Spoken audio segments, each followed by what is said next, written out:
তো এই 25 ভোল্ট এইটাই কিন্তু জেনারেট হচ্ছিল না। এই জেনারেট না হওয়ার কারণে ফার্স্ট মসফেট ক্রস করে এখানকার যেই আপনার হচ্ছে সেকেন্ড মসফেটের যেই সোর্স সেখানে আসবে, তারপরে ড্রেন হয়ে সিএলআর পয়েন্টে চলে যাবে 19 ভোল্ট। 3 ভোল্টেজ দিয়েছি, আপনারা দেখতে পাচ্ছেন এখন কিন্তু ধোঁয়া বের হচ্ছে। ধোঁয়া বের হচ্ছে মানে এটা কি পরিমাণ হিট হচ্ছে এখন কিন্তু বুঝতে পারতেছেন। তো এই ক্যাপাসিটরটা অবশ্যই সঠিক আছে এবং ভোল্টেজটা কম রেখে আমাদেরকে কি করতে হবে, সিএলআর পয়েন্টে ভোল্টেজ ইনজেক্ট করতে হবে। তো সিএলআর পয়েন্টটা কোথায় হচ্ছে, আমাদের এখানে সিএলআর পয়েন্ট আছে, এখানে আপনি সিএলআরটাকে রিমুভ করে দিবেন। রিমুভ করার পরে এখানে ডিসি সাপ্লাই দিয়ে আপনার সে একটা প্রপ দিবেন, ব্ল্যাক প্রপ দিবেন গ্রাউন্ডে, রেড প্রপটা দিয়ে অল্প ভোল্টেজ 1.5 অথবা 2 ভোল্টেজ এই সিএলআর পয়েন্টে আপনি কি করবেন, ইনজেক্ট করবেন। ইনজেক্ট করে হাত দিয়ে দেখবেন যে কোন লাইনটা হিট হচ্ছে, যে জায়গাটা যে কম্পোনেন্টসটা হিট হচ্ছে সেটা আমাদেরকে কী করতে হবে, রিমুভ করে ফেলতে হবে। ম্যাক্সিমাম ক্ষেত্রে কি হয় যে আপনার হচ্ছে চার্জিং আইসির এই ক্যাপাসিটারগুলোই শর্টিং থাকে। তো এই যে চার্জিং আইসির এখানে আমরা একটু জিনিস দেখব। তো এই DC Jack connector, first MOSFET, second MOSFET, CLR, এটা হলো ডিসচার্জিং মসফেট, আর এখানে দুইটা আছে চার্জিং মসফেট, এটা হলো ব্যাটারির পয়েন্ট এবং এটা হলো ব্যাটারির সিএলআর, আর 24780 হলো আইসি। এটার উপরে ফুল ডিটেলস যদি পিন ডিটেলস জানতে চান কমেন্ট করেন, এরপরে আমি ইনশাল্লাহ চেষ্টা করব এটার উপরে ফুল ডিটেলস পিন ডিটেলস নিয়ে ভিডিও করার জন্য। আজকের ভিডিওতে আমরা দেখব যে একটা মাদারবোর্ড সহজে কিভাবে নো পাওয়ার প্রবলেমটাকে ট্রেস আউট করা যায়। তো এইটা হলো প্রবুকের motherboard, HP ProBook 430 G3 motherboard. তো এই মাদারবোর্ডটা নো পাওয়ার অবস্থানে আছে। এখন এই ধরনের প্রবলেম আমরা কিভাবে ট্রেস আউট করব, তো এই ভিডিওটা থেকে আপনারা এই প্রবলেমগুলো, নো পাওয়ার প্রবলেমগুলো খুব সহজে কিভাবে সলভ করতে হয় এবং এটার নো পাওয়ারের কোথায় প্রবলেম আছে সেই জিনিসটা কিভাবে চেক করতে হয় সেই বিষয়টা নিয়ে মূলত আজকের ভিডিওটা করব। তো সেক্ষেত্রে প্রথমে আমি দেখাই দিচ্ছি আপনাদেরকে। এটা হলো ডিসি জ্যাক কানেক্টর, যেখানে আমি 19 ভোল্টটা দিয়ে রাখছি এবং আমি যদি আপনাদেরকে ডিসি সাপ্লাইটা দেখাই, ডিসি সাপ্লাই দেখবেন আপনারা জিরো হয়ে আছে, কিন্তু কিছুক্ষণ পরপরই এটা কি হচ্ছে, আপ ডাউন হচ্ছে। আপনারা খেয়াল করলে দেখবেন 0 থেকে 12 যাচ্ছে, 13 যাচ্ছে, আবার কিন্তু জিরো হয়ে যাচ্ছে। এখানে এর মানে এটা হচ্ছে ইন্ডিকেট করতেছে যে এই মাদারবোর্ডটা শর্টিং অবস্থাতে আছে। তো একটা মাদারবোর্ড যদি শর্টিং অবস্থাতে থাকে, শর্ট কিভাবে চেক করতে হয় সেটা আজকের ভিডিওতে পুরোপুরি আপনাদের সাথে শেয়ার করব। তো এই মাদারবোর্ডগুলোর ডিজাইনটা কিভাবে থাকে সেটার জন্য আমি মাদারবোর্ডের ডায়াগ্রামটা নিয়ে রাখছি, সেই সাথে আমি মাদারবোর্ডের বোর্ড ভিউ নিয়ে রাখছি, যেখান থেকে আপনাদের সাথে শেয়ার করব যে এই মাদারবোর্ডগুলো কিভাবে ট্রেস আউট করতে হয়। এটা হলো মাদারবোর্ডের বোর্ড ভিউ। তো মাদারবোর্ডটা কিভাবে চেক করতে হয় আসেন আগে ফার্স্ট আমি সেই জিনিসটা দেখাই। এইটা হলো ডিসি জ্যাক কানেক্টর, যদি আমি অপোজিট সাইড থেকে দেখাই আপনাদেরকে। এটা হলো এই যে ডিসি জ্যাক কানেক্টর হয়ে এখানে 19 ভোল্ট আমরা দিয়ে রাখছি। তো 19 ভোল্টটা আসতেছে কিনা সেটা আমরা একটু আগে দেখব। তো সেইটা দেখার জন্য আমি প্রপটা দিয়ে রাখছি এবং মিটারটা যদি আমরা দেখাই, এই যে মিটারটা আমি নিলাম। তো ফার্স্টে এখানে যেই ডায়োডটা আছে সেই ডায়োডে আমাদের 19 ভোল্টটা আসতেছে কিনা সেটা দেখব। 19 ভোল্ট আসছে এবং এটা হলো সিএলআরে কিন্তু জিরো হয়ে আছে। তার মানে এই সিএলআর থেকে কিন্তু পুরো মাদারবোর্ডে পাওয়ারটা ডিস্ট্রিবিউশন হবে। তো আমরা দেখছি যে এখানে দুইটা মসফেট থাকে, ফার্স্ট মসফেট এবং সেকেন্ড মসফেট, এই দুটা ক্রস করতেছে না। কেন করতেছে না সেই জিনিসটা চেক করতে হবে আমাদেরকে। এটা হলো সোর্স সাইড, ফার্স্ট মসফেটের সোর্স সাইড জিরো এবং গেট যদি আমরা দেখি গেটটাও কিন্তু জিরো, কিন্তু ড্রেন সাইডে আমরা ভোল্টেজ পাবো 19 ভোল্টেজ, মানে অ্যাডাপ্টারের ভোল্টেজটা আসতেছে। এখান থেকে যদি আমরা দেখাই, এটা হলো ফার্স্ট মসফেট, আমাদের এখানে 19 ভোল্টটা আসতেছে, এরপরে এখান থেকে সোর্সে 19 ভোল্টটা পাস করতেছে না এবং এগুলো হলো পয়েন্ট ভ্যাট, মানে নামটা চেঞ্জ হবে, তারপরে পাওয়ার সিআরসি নাম হয়ে কারেন্ট সেন্সিং রেজিস্টর হয়ে পুরো মাদারবোর্ডে ভিন নামে ডিস্ট্রিবিউশন হবে। এগুলো হচ্ছে মাদারবোর্ডের সিস্টেম এবং এই যে ভিন নামে ডিস্ট্রিবিউশন হবে। আর আমি যদি আরেকটু এই পাশ থেকে ডায়াগ্রামটা টান দিই তাহলে দেখতে পাবেন এখানে হলো ব্যাটারি মানে ডিসচার্জিং মসফেট। এটা এই মসফেটের এক প্রান্তে থাকবে ব্যাটারি ভোল্টেজ এবং এই সাইড থেকে মানে আপনার সোর্সের সাইডে থাকবে battery voltage, gate charging IC control করবে এবং এই যে 5 মানে ড্রেন সাইডটা কী হবে, ভিনের সাথে সংযোগ করা থাকবে। ভিন মানে এখান থেকে যখন আমাদের অ্যাডাপ্টার ভোল্টেজটা থাকবে না তখন এই ব্যাটারি ভোল্টেজটা এসে এই ভিন হয়ে পুরো মাদারবোর্ডে পাওয়ারটা ডিস্ট্রিবিউশন হবে। তো আমাদের এই মাদারবোর্ডে নো পাওয়ার অবস্থানে আছে এবং আমরা বারবার যখন খেয়াল করব ডিসি সাপ্লাই এটা জিরো থেকে মানে অ্যাম্পিয়ারটা উঠতে যায় আবার কিন্তু নেমে যাচ্ছে, তার মানে মাদারবোর্ডটা শর্টিং অবস্থাতে আছে। এখন শর্টিং আমরা কিভাবে চেক করব, এই চেক করার প্রসেসটা আমি এর আগেও দেখাইছিলাম, তারপরেও আজকের ভিডিওতে আপনাদের সাথে শেয়ার করতেছি। খুব সহজ এই সিস্টেমটা, সেটা হলো মিটারটাকে ডায়োড মোডে রেখে রেড প্রপটাকে গ্রাউন্ডে দিবেন, দিয়ে আপনি শর্টিং চেক করবেন। আমি ডিসি সাপ্লাইটার ডিসকানেক্ট করে নিলাম এবং প্রপটাকে আমি দিচ্ছি, আমি গ্রাউন্ডের সাথে দিলাম, ব্ল্যাক প্রপ দিয়ে আমরা শর্টিং চেক করব। তো আমি সিএলআর পয়েন্টে যখন দেব, সিএলআর পয়েন্টে দেখেন আমি যখন প্রপটা রাখছি তখন কিন্তু জিরো ইম্পিডেন্সের সাথে বিপ দিচ্ছে। তো জিরো ইম্পিডেন্সের সাথে বিপ দেওয়া মানে এই মাদারবোর্ডটা 100% শর্টিং অবস্থানে আছে, এই যে বিপ দিচ্ছে, ঠিক আছে, তার মানে মাদারবোর্ডটা শর্টিং অবস্থাতে আছে। আর শর্ট যদি থাকে তাহলে মাদারবোর্ডে কী হবে না, 19 ভোল্টটা পাস করবে না। চার্জিং আইসি এখানে ব্যবহার করা হয়েছে হলো BQ24780, যেটা হলো মাদারবোর্ডের ঠিক এই পাশে আছে। এটা হলো চার্জিং আইসি BQ24780। এই চার্জিং আইসির কিছু বেসিক রিকোয়ারমেন্টস আছে, যে রিকোয়ারমেন্টসগুলো ফুলফিল থাকার পর যদি থাকে তাহলে সেক্ষেত্রে ফার্স্ট মসফেট সেকেন্ড মসফেটকে সে হলো গেট বাইসিং করে সিএলআর হয়ে পুরো মাদারবোর্ডে 19 ভোল্টটা পাসিং করবে। কিন্তু আমরা দেখতে পাচ্ছি মাদারবোর্ডে 19 ভোল্টটা পাস করতেছে না। তো আমাদেরকে কি চেক করতে হবে, চার্জিং আইসির রিকোয়ারমেন্টস চেক করতে হবে যে সেগুলো ঠিকঠাক আছে কিনা। তো চার্জিং আইসির রিকোয়ারমেন্টস চেক করব নো পাওয়ারের ক্ষেত্রে, অবশ্যই যখন মাদারবোর্ডটা নো পাওয়ার থাকবে তখন অবশ্যই চেক করব। কিন্তু এই সিচুয়েশনে মাদারবোর্ড যদি শর্টিং থাকে তাহলে কিন্তু চার্জিং আইসি এই যে ফার্স্ট মসফেটের সোর্সে যে আপনার 19 ভোল্টটা আসতেছে না, তার মানে গেট যে জিরো অফ করে দিছে, এটা কিন্তু চার্জিং আইসি অফ করে দিছে। কেন করছে, যখন মাদারবোর্ড শর্টিং থাকবে তখন চার্জিং আইসির একটা পিন আছে, যে পিনটার নাম হচ্ছে এসি ড্রাইভ। এই পিনটা 4 নাম্বার পিন এসি ড্রাইভ, এটা অফ করে দেয়। এই যে 4 নাম্বার পিন যেটা আছে এসি ড্রাইভ, এটা অফ করে দিবে চার্জিং আইসি। কেন অফ করে দিবে, যদি কোনো কারণে মাদারবোর্ডের এই যে কারেন্ট সেন্সিং রেজিস্টর, যেটা এটা হলো কারেন্ট সেন্সিং রেজিস্টর, এখান থেকে আউটপুটে যদি মাদারবোর্ড শর্টিং থাকে তাহলে এসি ড্রাইভ ফার্স্ট মসফেটের এইটার গেট অফ করে দিবে, এই মসফেটটার গেট অফ করে দিবে।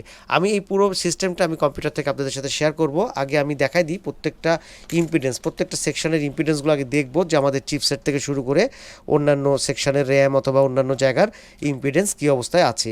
তো আমরা প্রত্যেকটা কয়েলে আমরা ইম্পিডেন্স চেক করব। তো সেক্ষেত্রে এরকমভাবে আমরা কয়েলে ইম্পিডেন্স দেখব, আমরা ইম্পিডেন্স চেক করতেছি। এরকম যদি লো ইম্পিডেন্সের সাথে বিপ দেয় তাহলে বুঝতে পারবো সেই জায়গায় আমাদের শর্ট আছে। তো আমরা এখানে কিন্তু দেখতেছি প্রত্যেকটা লাইনে, তো প্রত্যেকটা কয়েলে, তো আমরা কিন্তু লো ইম্পিডেন্সের সাথে বিপ দিচ্ছে না, তো এই সব লাইনগুলোতে শর্ট নাই। তার মানে আমাদের কি আছে, এই যে ছোটো ছোটো ক্যাপাসিটারগুলো আছে, এই সব ক্যাপাসিটারের মধ্যে শর্টিং থাকতে পারে। ম্যাক্সিমামই কিন্তু এই ধরনের প্রবলেম হয়। সেক্ষেত্রে খুব সহজ ট্রিক্স আছে এই জিনিসগুলো ধরার, একেবারে খুবই সহজ, যেই ট্রিক্সের মাধ্যমে এটা কি হয়, মাদারবোর্ডটা সহজে ধরা যাবে যে কিভাবে এই কোন জায়গাতে কোন ক্যাপাসিটারটা শর্টিং আছে। তো আমরা এখন একটা কাজ করব, আমি আপনাদেরকে কম্পিউটার স্ক্রিনে গিয়ে আগে এইটার সিস্টেমটা কিভাবে, এই মাদারবোর্ডগুলো কাজ করে, এসি চার্জিং আইসিটা কিভাবে কাজ করে সেই বিষয়টা নিয়ে আগে আপনাদের সাথে কথা বলবো। তারপরে এইটার যে শর্টিং প্রসেস, সেই শর্টিং প্রসেসটা কিভাবে আপনারা বের করবেন যদি এরকম প্রবলেম হয়, সেটাও আপনাদের সাথে শেয়ার করব। তো আমি কম্পিউটার স্ক্রিনে গিয়ে আপনাদের সাথে এই ডায়াগ্রাম এবং বোর্ড ভিউ দিয়ে কথা বলতেছি যে এটার ডিজাইনটা কিভাবে আছে। এটা হলো এই মাদারবোর্ডের বোর্ড ভিউ এবং ডায়াগ্রাম দুটাই রাখছি। তো এটা হলো ডায়াগ্রাম এবং বোর্ড ভিউটা হচ্ছে এইটা। তো এই দুইটা থেকে খুব সহজে মাদারবোর্ডকে বোঝা যায়, এবং এই ডায়াগ্রাম থেকে মানে কিভাবে ডিজাইনটা করা আছে সেটা আমরা ধরতে পারবো। তো চার্জিং আইসি হিসেবে ব্যবহার করা হয়েছে 24780। এই আইসিটার বৈশিষ্ট্যটা হচ্ছে এই আইসি ভোল্টেজ পাবে ভিন ভোল্টেজ, মানে আইসি চলার জন্য এই 19 ভোল্টেজ নিবে, যেটা last pin 28 number pin VCC হিসাবে আসবে। তো এটা দুইটা থেকে আসতে পারে, একটা হলো অ্যাডাপ্টার থেকে আসতে পারে, প্লাস হচ্ছে ব্যাটারি থেকে আসতে পারে। দেখেন এখানে লেখা আছে ভিসিসি মানে হচ্ছে এই যে বিকিউ ভিসিসি মানে চার্জিং আইসির ভিসিসি, এবং এখানে কমন ক্যাথোড ডায়োড একটা দেওয়া আছে, এখানে ভিএ মানে অ্যাডাপ্টারের যে ভোল্টেজ এবং ব্যাটারির ভোল্টেজ, এইটা যে কোনো একটা আসলে এখানে একটা রেজিস্টর হয়ে সে কী হবে, ভিসিসি হিসাবে 19 ভোল্টটা আসবে অ্যাডাপ্টারের ভোল্টেজ। তো এখন এই যে এখানে নামটা দেওয়া আছে সেই নামটা একটু আমরা দেখব, প্লাস ভিএ লেখা আছে। তো প্লাস ভিএটা যদি আমরা দেখি, দেখেন এই যে এটা হলো ডিসি জ্যাক কানেক্টর, আমরা যে কানেক্টরটা ব্যবহার করতেছি সেই ডিসি জ্যাক কানেক্টরটা হচ্ছে এইটা। এখান থেকে যে ফার্স্ট পয়েন্ট, সেই পয়েন্টে কিন্তু এটা হবে ফার্স্ট পয়েন্টে যে ভিডিডি, এটা হলো, তারপরে নামটা হলো ভিএ এসি, একটা কয়েল নাই, তারপরে ভিএ, এই ভিএ প্লাসটাই হচ্ছে অ্যাডাপ্টারের ভোল্টেজ। তো এই অ্যাডাপ্টারের ভোল্টেজটা কী হবে, এখানে আসবে চার্জিং আইসির ভিসিসি হিসাবে, অথবা আপনার ব্যাটারি ভোল্টেজ আসতে পারে।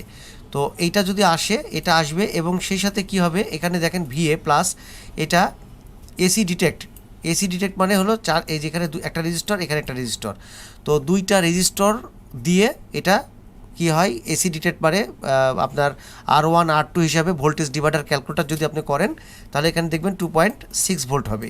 তো এই ভোল্টেজটা হচ্ছে কিনা সেটা আমরা দেখব। আমাদের এই মাদারবোর্ডে কিন্তু শর্টিং অবস্থাতে আছে, তো সেইটা আমি প্রসেসটা দেখাই দিচ্ছি। কিন্তু এইটা যেটা আমি দেখাচ্ছি এটা হচ্ছে নো পাওয়ার অবস্থান যদি থাকে তাহলে আমরা চার্জিং আইসির কোন পয়েন্ট আমরা চেক করতে পারি, মানে চেক করব সেই জিনিসটা কিন্তু মূলত আসলে দেখাচ্ছি। তো আমরা যদি ভোল্টেজ ডিভাইডারটা দেখি, ভোল্টেজ ডিভাইডার ক্যালকুলেটরটা যদি ওপেন করি, এখানে দেখেন দুইটা রেজিস্টর আছে এসি ডিটেক্টর ক্ষেত্রে। একটা হচ্ছে এখানে এসি ডিটেক্টর আছে, একটা হলো 449 কিলো ওহম, আর একটা আছে 40.2, মানে তো এই দুটাকে আমরা এখানে ডিভাইডার সার্কিটে দিলে কত ভোল্টেজ হবে এসি ডিটেক্টর সেটা আমরা দেখতে পাবো। তো এখানে 400, এখানে 19 ভোল্ট দেবো আমরা। এরপরে আমরা এখানে দেবো হচ্ছে 249। তো খুব সহজ ভাই, এভাবে ক্যালকুলেশন করে কাজ করলে খুব সহজে করা যায়। এবং R2 রেজিস্টার হলো 40.2, এটা হলো কিলো ওহম, ঠিক আছে। এটা করার পরে যদি ক্যালকুলেট করা যায় 2.6 ভোল্ট, তাহলে 2.6 ভোল্ট হবে এসি ডিটেক্ট এই পিনটাতে। তো এসি ডিটেক্ট আমরা দেখব হচ্ছে নো পাওয়ারের ক্ষেত্রে এই 19 ভোল্ট 28 নম্বর পিনে এসি ডিটেক্ট দেখব। এবং এখানে দেখব রিজন ভোল্টেজ 6, এখানে লিখেই দিছে 6 ভোল্টেজ থাকবে। তাহলে আমরা এখান থেকে এটা দেখতে পাচ্ছি যে 6 ভোল্টেজ থাকবে এই যে 24 নম্বরে। এই তিনটা দেখব। আচ্ছা, এই তিনটা যদি সব ঠিক থাকে তাহলে চার্জিং এসি কী করবে, এসি ড্রাইভকে হাই করে দিবে। তো এসি ড্রাইভ 4 নম্বর পিনে এটা হাই হবে, এটা 4.02 কিলো ওহম রেজিস্টার হয়ে ফার্স্ট মসফেট এবং সেকেন্ড মসফেট, এটা হলো ফার্স্ট মসফেট, এটা হলো সেকেন্ড মসফেট, এবং এই মসফেটগুলো এন চ্যানেলের মসফেট। আর মসফেট যদি চিনতে অসুবিধা হয়, ধরেন যে গেট তো নিচের দিকে থাকে, এটা তো ড্রেনের দিকে এর ডায়েট পজিশন থাকে, এই জিনিসগুলো যদি বুঝতে অসুবিধা হয় আপনি জাস্ট কী করবেন, এটার হচ্ছে এই যে এখান থেকে এই যে নাম্বারটা নেবেন, নাম্বারটা কপি করে নেওয়ার পরে এই যে নাম্বারটা ধরেন এই নাম্বারটা নিলাম, নেওয়ার পরে এটা কপি করব। কপি করার পরে আপনি ক্রমে যাবেন অথবা যে কোনো ব্রাউজারে যায় যদি এটা সার্চ দেন, ডাটা শিট দিয়ে সার্চ দেন, তাহলে এটা কি মসফেট এখানে কিন্তু লিখে দিবে যে এটা কী চ্যানেলের মসফেট, ঠিক আছে। ডাটা শিট আপনি দেখতে পাবেন। তো এখানে দেখা যাবে যে এটা এন চ্যানেল না পি চ্যানেল, এটা কিন্তু আপনারা খুব সহজে দেখতে পাবেন এন চ্যানেলের পাওয়ার মসফেট। তো এটা হলো এন চ্যানেলের একটা মসফেট, এখান থেকে দেখা যাচ্ছে এন চ্যানেল পাওয়ার মসফেট। তো এইভাবে প্রত্যেকটা মসফেট কিন্তু এইভাবে আমরা ট্রেস আউট করতে পারবো। তো এটা সিস্টেমটা হলো যে যখন এরকম হবে, এই যে 4 নাম্বার, এই 4 নাম্বার আর এবং এই সেকেন্ড মসফেটের 4 নাম্বার পিন মানে গেট, এটা হলো চার্জিং এসির 4 নাম্বার পিনের সাথে কানেক্টেড আছে গেট। তো এই গেট যখন হবে হাই ভোল্টেজ হবে, এখানে 24 অথবা 25 ভোল্টেজ হবে, তখন এই পারের 19 ভোল্ট এই পাশে যখন আসবে তখন নামটা হবে ভিএডি।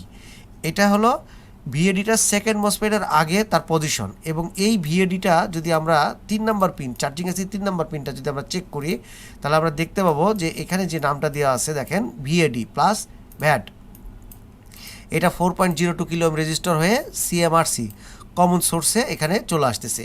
তো এই ভিএডিতে চার্জিং এসি একবার এসি ড্রাইভকে হাই করে। সিস্টেমটা হলো এই 24780 চার্জিং এসিটা একবার এসি ড্রাইভটাকে হাই করবে, মানে 24 অথবা 25 ভোল্ট দিবে। তো দেওয়ার পরে যদি আউটপুটে কোনো শর্ট না থাকে তাহলে সে কী করবে, আউটপুটে শর্ট না থাকলে সে হচ্ছে এটা ভ্যালিড কন্ডিশনে এটা কিন্তু কন্টিনিউ করতে থাকবে, মানে এটা হাই ভোল্টেজটা কন্টিনিউ রাখবে। যদি কোনো কারণে এইখানে এর আউটপুটে মানে এই যে সিএলআরের এখানে যদি কারেন্ট সেন্সিং রেজিস্টার হলো এটা সিএলআর, তো এর আউটপুটে যদি শর্টিং থাকে কোনো কারণে, কোনো ক্যাপাসিটার মসফেট কোনো লাইন যদি শর্টিং থাকে, তাহলে এসি ড্রাইভ চার্জিং এসি বন্ধ করে দিবে। বন্ধ করে দিলে মাদারবোর্ডে আর 19 ভোল্টটা আমরা খুঁজে আর পাবো না। তো এই মাদারবোর্ডে 19 ভোল্টটা কিন্তু আসতেছে না। এই মাদারবোর্ডে যেহেতু 19 ভোল্ট আসতেছে না, তো সেই ক্ষেত্রে আমাদের এখানে যখন আমি শর্টিংটা চেক করছি তখন কিন্তু শর্টিং দেখাচ্ছে, সিএলআর আউটপুটে শর্টিং দেখাচ্ছে। তো শর্টিং দেখালে খুব সহজ যে প্রসেসটা সেটা হলো আমরা ভোল্টেজ ইনজেক্ট করে এটার মাধ্যমে শর্টিংটা চেক করতে পারবো। যেহেতু কয়েলের ইম্পিডেন্স আমরা দেখছি হাই আছে, কোনো লো ইম্পিডেন্সের সাথে বিপ দিচ্ছে না, অতএব সেক্ষেত্রে আমরা এই কাজটা করতে পারি। আর এটা হলো বোর্ড ভিউ থেকে যেভাবে আমরা দেখতে পারি, যেমন এটা হলো CN5, এটা হলো ডিসি জ্যাক কানেক্টার। তো এই কানেক্টার CN5 এখানে আছে প্রত্যেকটা পয়েন্ট। আমরা যদি ডায়াগ্রামে দেখি, ডায়াগ্রামে দেখেন এখানে দেখতে পাবেন CN5 লেখা আছে, এই যে CN5। তো এইটা হলো আমাদের কানেক্টার। এই কানেক্টার থেকে 19 ভোল্ট ফার্স্টে পাস করবে, তারপরে একটা ডায়োড আছে, ডায়োডটা আমরা উল্টা পাশে দেখতে পাবো ব্যাক সাইডে টপে। আমি এখানে যদি দিই তাহলে এই যে PD12 লেখা আছে, এই PD12টা হলো ফার্স্ট মানে ডায়োড একটা, এটা প্রোটেকশন পারপাসে ব্যবহার করা হয়। যে কোনো কারণে যদি মাদারবোর্ডে শর্টিং হয় তাহলে সেক্ষেত্রে এই প্রোটেকশন দিয়ে এই ডায়োডটা কেটে যে সার্কিটটাকে মানে রক্ষা করে, এই জন্য ডায়োডটাকে ব্যবহার করা হয়। তো এই ডায়োডটা আছে, তারপরে এই যে দুটো মসফেট আছে, এখান থেকে বোর্ড ভিউ থেকে কোনটার সাথে কোনটার কানেকশন সেটা খুব সহজে বোঝা যায়। এই যে 5 মানে 5, 6, 7, 8 ড্রেন সাইড, তারপরে এটা ফার্স্ট মসফেট PQ24 ডায়াগ্রামে যাই যদি দেখি আমরা, দেখেন PQ24 আপনারা দেখতে পাবেন। এই যে পিকিউ 24 ফার্স্ট মসফেট, তারপর আছে পিকিউ 19। তো আমরা যদি এখানে যাই দেখেন পিকিউ 19। এরপরে আমরা এটা এখান থেকে কোথায় যাবে, এখান থেকে আসবে হচ্ছে পিকিউ 19-এ, পিকিউ 19 থেকে তারপরে আমাদের চলে আসবে হচ্ছে এইটার ড্রেন সাইডের পরে এই যে রেজিস্টার, এই রেজিস্টার থেকে পুরো মাদারবোর্ডে ডিস্ট্রিবিউশন হবে। এখানে আমাদের কি দেখাচ্ছে, শর্টিং দেখাচ্ছে, এই আউটপুটে শর্টিং দেখাচ্ছে। তাহলে আমাদেরকে শর্টিংটা রিমুভ করতে হবে।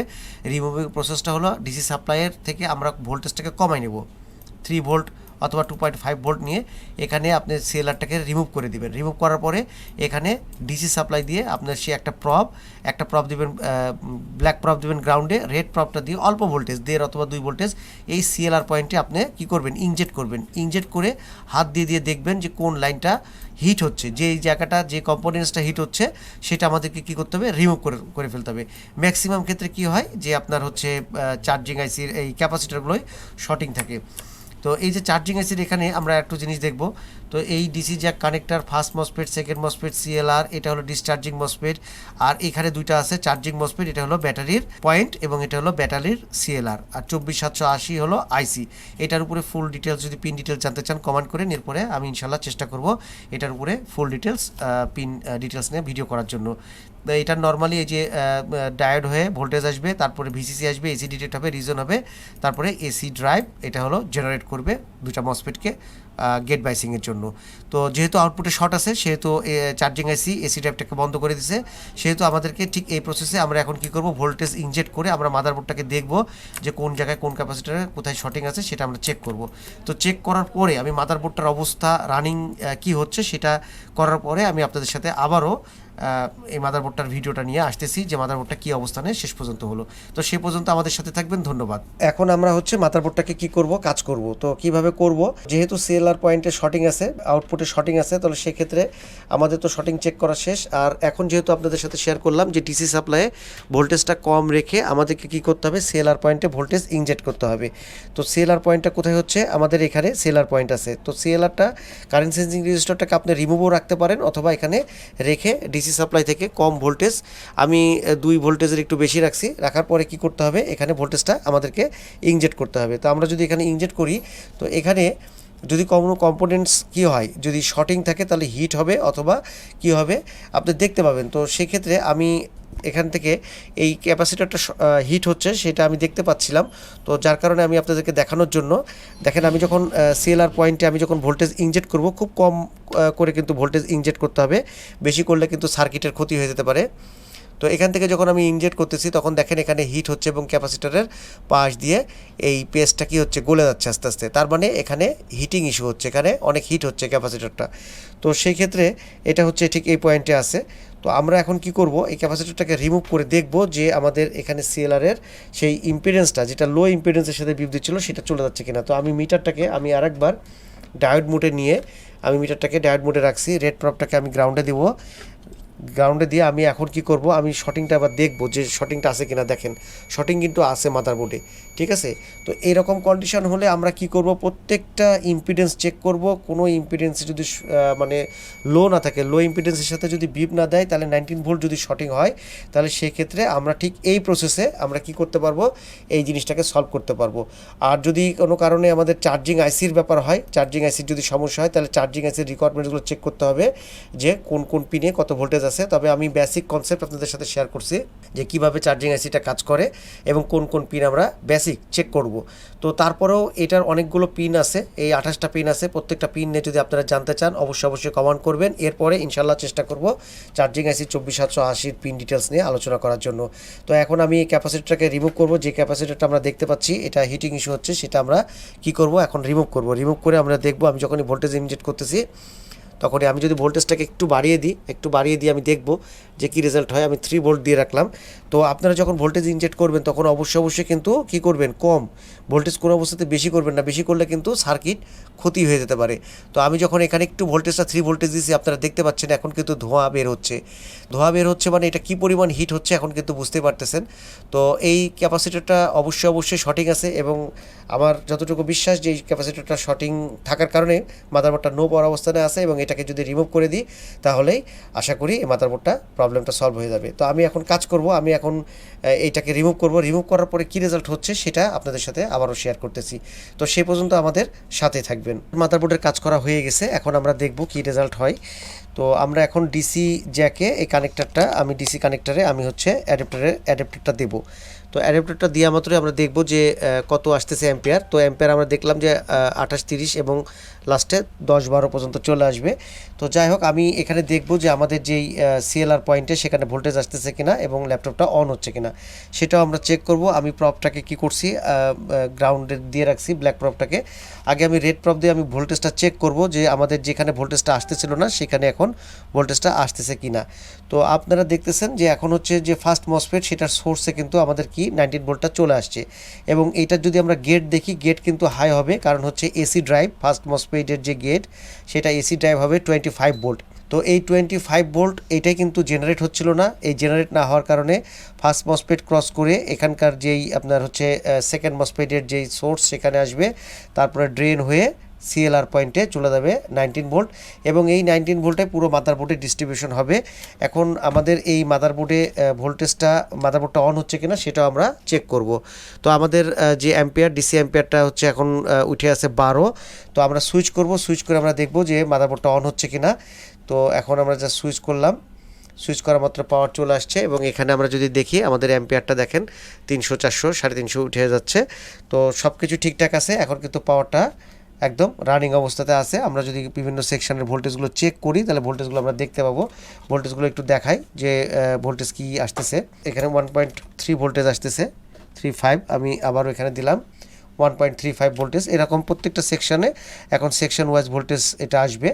তো এটা আপনারা কোথায় কোন কয়েলে কত কি আছে এবং কোনটা কোন কাজে ব্যবহার হয়েছে সেটা যদি জানতে চান তাহলে কি লাগবে, বোর্ড ভিউ দেখবেন। বোর্ড ভিউ দেখলে সেখানে কত ভোল্টেজ তৈরি হবে সেটা আপনারা নিজেরাই বুঝতে পারবেন। এই বোর্ড ভিউয়ের মাধ্যমে খুব সহজে কিন্তু এই জিনিসটা আপনারা ধরতে পারবেন। তো এখন আমাদের এই মাদারবোর্ডটা কি হয়েছে, এখন রানিং অবস্থাতে আছে। আমি মাদারবোর্ডটা সুইচ বন্ধ করে দিচ্ছি, যে লিডটা জ্বলতেছে আমি অফ করে দিলাম এবং আমি আবারও অন করে আপনাদেরকে দেখাচ্ছি। এই সুইচ করলাম, মাদারবোর্ডটা এই যে ফ্যানটা রোটেট হয়ে থেমে গেল এবং প্রত্যেকটা সেকশনে মাদারবোর্ডে এখন কিন্তু রানিং অবস্থাতে চলে গেছে। তো এটা ছিল আজকের এই প্রোবুক 430 G3 এই মাদারবোর্ডের উপরে ভিডিও। আমি এখন বায়োসের 8 নাম্বার পিনটা একটু দেখব ভোল্টেজটা। তো আমি ভোল্টেজটা এখানে চেক করে দেখাচ্ছি। তো আমি এখানে প্রপটা রাখলাম 3.3 ভোল্ট, এটাও আসতেছে। তো সব কিছুই ওকে। তো আমরা জাস্ট একটা খালি কি পেলাম, আমরা শুধুমাত্র একটা ক্যাপাসিটারটাকে আমরা রিপ্লেস করে দিয়েছি। এই রিপ্লেস করার মাধ্যমে মাদারবোর্ডটা একদম রানিং অবস্থাতে চলে গেছে। তো এরকম যদি মাদারবোর্ড শর্টিং অবস্থাতে চলে যায়, নো পাওয়ার অবস্থাতে হয়, তাহলে সেক্ষেত্রে আপনারা খুব সহজে যে প্রসেসটা দেখালাম সেভাবে আপনারা এই মাদারবোর্ডগুলোকে মানে কাজ করতে পারবেন এবং কাজ করে রেডি করতে পারবেন। তো এটাই ছিল আজকের এই প্রোবুক 430 G3 ল্যাপটপের উপরে তৈরি করা ভিডিও। আজকের ভিডিও সম্পর্কে আপনারা অবশ্যই কমেন্ট করবেন আজকের ভিডিওটা কেমন লাগলো। যদি ভালো লাগে একটা লাইক দিয়ে দিবেন। আর আমাদের এই ছোট্ট চ্যানেলে আপনারা যারা নতুন এখনও সাবস্ক্রাইব করেন নাই অবশ্যই সাবস্ক্রাইব করে পাশে থাকবেন। তো কথা হবে গাইস অন্য কোনো ভিডিওতে, সে পর্যন্ত সবাই ভালো থাকবেন সে আশায় আজকের মতন আল্লাহ হাফিজ, আসসালামু আলাইকুম।